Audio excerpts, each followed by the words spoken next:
සල්ලි තිබුණත් සතුට නැති මිනිස්සු ඒත් නුවණ නැති එකාට සතුටින්ම ජීවත් වුණා. මේකයි හත්පන කතාවේ පළවෙනි කොටස. බොහෝම ඉස්සර කාලේ නෙරළුව කියන ගමක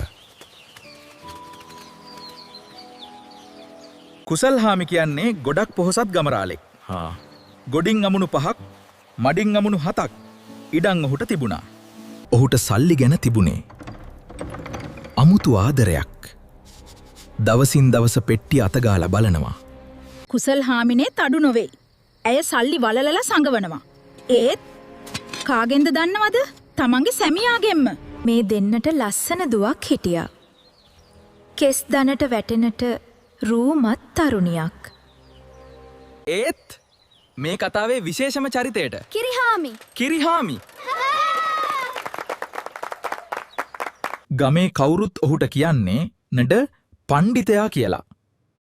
හැබැයි ඒක හරි නමක් නෙවෙයි.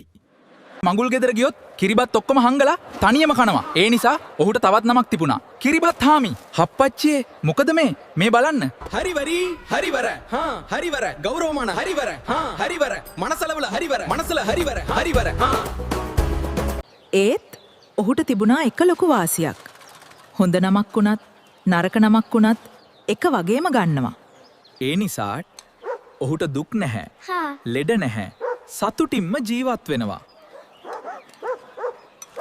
ඒත් මේත පණ්ඩිතයාගේ ජීවිතේ ඊළඟට වෙන දේ නම්ට කවුරුත් හිතන්නේවත් නෑ. ඊළඟ කොටස බලන්න.